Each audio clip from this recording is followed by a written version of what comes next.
bienvenidos a un nuevo Wrap Up de Empapelados. Os vamos a hablar de las lecturas que hicimos en el mes de septiembre. Y empezamos. Dentro vídeo.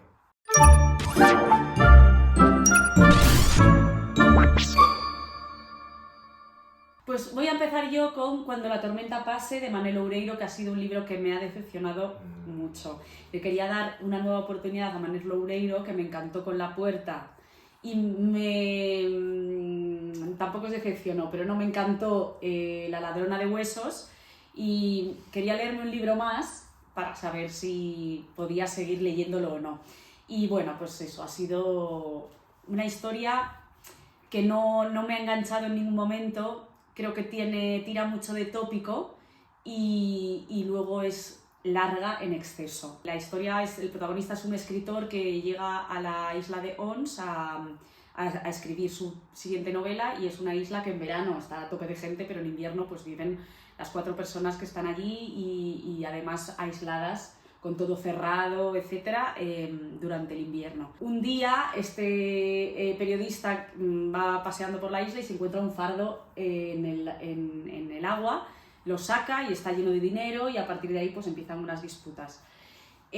Pues es que el problema creo que es que intenta meter muchísimas cosas dentro de una historia que quizá a lo mejor hubiera sido más trepidante y más de aventuras, centrándose solo como en la trama principal. Pero hay un montón de tramas alrededor que no llevan a nada, que no son interesantes para la historia central y que además hacen el libro muy, muy, muy largo. Entonces, bueno, pues al final me ha resultado un libro aburrido que yo no os recomiendo leer. Empiezo yo hablándoos de Hex, de Thomas Hold Herold, que si no lo leía no iba a ser capaz de decirlo. Una historia de terror que he disfrutado muchísimo, pero no es una historia de terror inolvidable. O sea, es de estas cosas que disfrutas durante la lectura, pero ahí se queda una vez que lo has terminado. La premisa es súper potente. Estamos en un pueblo en el que se aparece una señora, no una señora agradable que hace ganchillo, no. Es el espíritu de una señora que murió hace muchísimos años en ese pueblo, que además falleció con los ojos cosidos y la boca cosida, y está en un estado bastante deplorable, ¿vale? Es una señora que da bastante miedito, y se va apareciendo a lo largo del pueblo y también dentro de las casas. Entonces tú puedes estar cenando en el salón de tu casa y de repente gira la cabeza y ahí está la señora. Es más, esto arranca con la familia protagonista, este libro arranca con ellos cenando y de repente aparece, cenando, comiendo, bueno, aparece la señora y le ponen un paño por la cabeza, un trapo de la cocina para no verle la cara. Entonces tiene momentos que te llevan un poco al humor, pero eso no le resta, sobre todo en la segunda mitad, una trama muy oscura, muy loca y muy de terror. ¿Es olvidable? Sí. ¿La vas a disfrutar leyéndola y te va a dar todo lo que le pides a una novela ligera de terror? Te lo va a dar. Pues voy a seguir yo yendo de menos a más en mis lecturas de este mes, y voy a seguir con otro libro que tampoco llegó al aprobado. Y que es La chica del grupo, escrita por Kim Gordon, que es la chica que pertenecía al grupo Sonic Youth. Entonces, esta mujer te habla de los 30 años de carrera de este grupo y de cómo se formó. Bueno, ella además era pareja de otro componente y fueron un poco los que lo formaron. Y te cuenta un poco cómo ha sido convivir con todo ello, porque el libro comienza con el fin del grupo, que ha sido el fin del matrimonio, después de 30 años. Yo soy muy de autobiografías y me encanta además mucho que me muestren el mundo en el que han trabajado, en el que han vivido. En este caso me esperaba una historia como que me mostrara las entrañas del mundo de la música, digámoslo así. Y la decepción con este libro ha sido esa. O sea, es entretenido, está muy bien escrito y tiene historias muy curiosas. Y tiene fotos, muchas, que eso me encanta. Pero esperaba algo más. Por ejemplo, cada disco, que tienen un montón, imaginaros, en 30 años de carrera, o sea, cada capítulo es un disco. Y yo me esperaba pues un poco también de dónde había nacido ese disco, cómo se habían creado algunas canciones, historias pues como más detalladas de cómo habían compuesto esas canciones, y no. Pues solo decía, imagínate, este disco lo sacamos de este año, decidimos esta portada porque vimos un día en un libro no sé qué y nos lo pasamos muy bien grabándolo. O sea, son 10 páginas, o sea, nada más. Y entonces Yo quería quizá algo más personal y esa quizá ha sido la excepción, pero quizá a los amantes de Sonic Youth les puede parecer interesante conocer alguna parte más personal de la propia cantante. Yo quería algo más del mundo musical. Sigo yo con T.J. Clune y La casa en el mar más azul, que realmente es la novela más popular, pero yo ya la había leído con Bajo la puerta de los susurros, que lo leí hace un par de veranitos, y me flipó y tenía muchas ganas de volver a este autor. Es verdad que con La casa en el mar más azul tenía unas expectativas muy altas, porque no sé por qué tenía hecho la idea de que iba a ser muchísimo mejor que Bajo la puerta de los susurros, y no ha sido tal.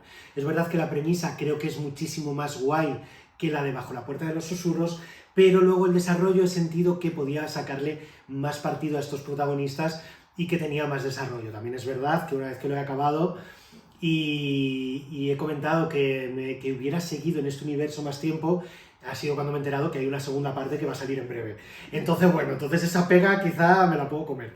El caso, el protagonista es un funcionario del Departamento de Jóvenes Mágicos que le encargan ir a supervisar un orfanato. Un orfanato que está en una islita y en el que viven distintos niños, cada uno con una característica particular, digamos un don particular, muy bien. Y él tiene que ir allí para ver qué está pasando. Es una historia con muchísimo corazón, con muchísimos mensajes de fondo, sobre todo en cuanto a la defensa de la igualdad y que todos somos iguales aunque tengamos nuestras diferencias, y creo que eso lo trata muy bien, y que además salir a un orfanato en el que va a tener que supervisar a niños, creo que la conexión emocional que hace el lector con estos personajes es muchísimo más fuerte, tiene momentos maravillosos, pero a mí me quedó esa cosa de que me hubiera gustado saber más de ellos, así que eso quiere decir que me leeré la segunda parte seguro. Si habéis leído ya este autor, esta novela os va a gustar y os va a dar lo que buscáis, porque creo que mantiene la esencia de su forma de escribir, que es esa sensibilidad, esa mezcla de realidad y fantasía que la maneja de maravilla, y acaban siendo novelas, esto también lo es, que no puedes parar de leer. Pues yo voy a hablar ahora de uno de los libros del momento. Todo final es un comienzo, de Dolly Alderton. Es la primera vez que la leo, sé que tiene otro libro como más conocido y que mucha gente es fan a partir de ese libro, pero yo me he estrenado con este y tengo que decir que me ha gustado mucho. Sí.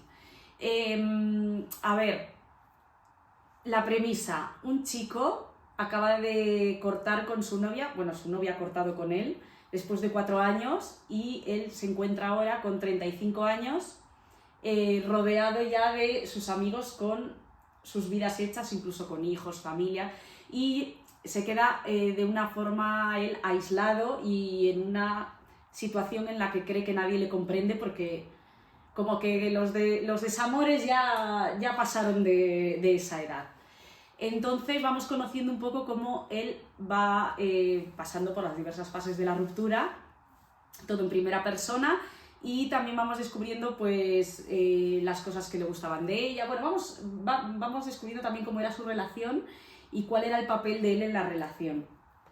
Esto puede resultar una novela pues bastante normal, quizá que yo me haya sentido un poco identificada porque, bueno, soy un poco más mayor de 35, pero... Bueno, pero entiendo un poco como el momento vital en el que esta persona se encuentra y esa presión que se puede tener, pues eso, a la hora de formar una familia o de estar en el trabajo en cierta posición, etc.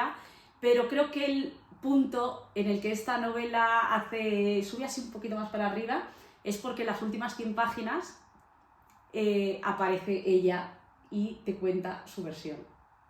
Entonces empezamos a ver cómo todo lo que él pinta no es tan bonito, cómo todas las cosas de las que él habla pues tienen 2 partes, siempre hay 2 partes, y entonces mola mucho porque ninguno de los dos se odia, ninguno de los dos se tira nada uno contra el otro, pero ves como una misma relación para 2 personas puede ser completamente diferente, sobre todo ciertos momentos. Entonces es un libro muy chulo que al final... pues te hace sacar, o sea, dentro de toda la tragedia y de todo lo triste que es, sobre todo al principio del libro, acaba dejándote como una sensación de tampoco bonita, pero como de wow, ¿sabes? ¿Cómo puede ser el ser humano? Y entonces creo que es un libro muy bonito y sobre todo al final te deja muchas cosas para reflexionar y que seguramente mucha gente empatizará con todo el libro. Y vamos a cerrar el wrap-up con nuestras lecturas del reto del mes, que esta vez teníamos que leer a un autor muy conocido, pero que nosotros no hubiéramos leído nunca, y yo leí a H.G. Wells y me leí La Guerra de los Mundos.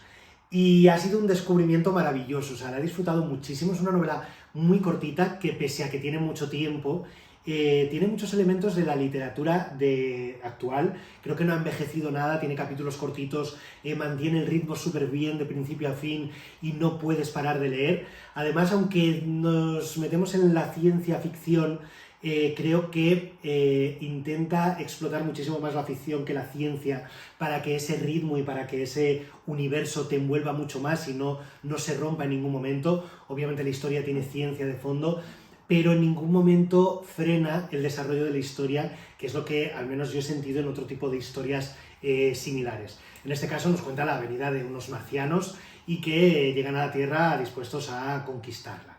Llegan a Inglaterra, nosotros vamos a ver cómo son esos primeros días, nos lo cuenta en primera persona un protagonista del que nunca sabremos su nombre, y no os puedo contar mucho porque no quiero desvelar nada, pero me ha encantado cómo maneja la descripción de todos estos extraterrestres, de cómo vienen y cómo han evolucionado ellos diferente a nosotros.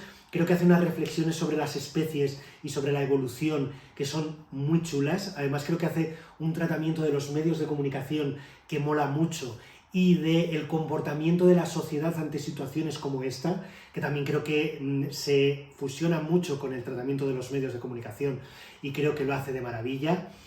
Y esto no os lo puedo comentar absolutamente nada, pero el final creo que es redondo el cómo cierra esta historia, y es normal que esta novelita tenga tantísimas adaptaciones porque además de que el conceptualmente es muy guay, es una historia que sin ser excesivamente descriptiva es muy muy visual, y creo que eso es algo que mola muchísimo y que solamente os puedo decir que si no habéis leído a H.G. Wells que lo hagáis, porque yo lo voy a hacer más porque me ha encantado. Y mi reto del mes fue Julia Navarro y Dime quién soy, que por favor, todavía me estoy preguntando cómo no me la había leído hasta ahora. O sea, una cosa terrible. Sí, ha sido, por favor, ha sido amor a primera vista, a primeras páginas, porque desde el principio es que coge un ritmo esa historia que, o sea, la coges y no eres capaz de soltarla. La premisa es una tía le pide a su sobrino periodista, que está un poco mal de trabajo en ese momento, digámoslo así, le pide que investigue la historia de su bisabuela, que es una persona en la familia que no han conocido muy bien, pues porque el padre, o sea, el abuelo nunca tuvo mucha relación y se comentaban cosas sobre la familia y querían saber de qué iba. Este chico empieza a investigar y se topa pues con más familiares de su bisabuela que le empiezan a poner como en la pista de contarle su historia. Entonces vamos conociendo una historia apasionante que nos lleva por todo el siglo XX. Y claro, además el siglo XX históricamente tiene tantas historias y que a veces tenía yo la sensación de que Amelia, que es la protagonista, era un poco la familia Alcántara, ¿sabes? Que está siempre en todos los momentos históricos, siempre forman parte, pues un poco igual, pero es que aquí la narración está tan bien hecha, la familia de su bisabuela que le lleva a recorrer por la historia a este bisnieto, como que le obliga a seguir un orden y a ir conociendo a personas cronológicamente que le han podido conocer, y entonces lo hace mucho más fácil y te dan ganas de seguir leyendo, porque siempre que termina, digamos, ella viaja mucho y siempre que termina en un sitio te quedas como con ganas de saber más porque nunca se va normal de esos sitios. Entonces, bueno, es una historia, es una novela histórica, pero es de aventuras y es muy emocionante, tiene de todo, amor, intriga y política, y es increíble. O sea, han sido casi 1000 páginas, perdón, 1096 creo que fueron páginas, que en una semana se me pasaron volando. Y hasta aquí nuestro wrap-up de septiembre, que ha tenido un poco de todo. Ha estado muy variadito. Contadnos si habéis leído alguna de ellas y qué os ha parecido a vosotros, y también contadnos cuáles han sido vuestras mejores y peores lecturas de septiembre, que estaremos encantados de leerlo. Y como siempre, nos vemos el mes que viene. Chao.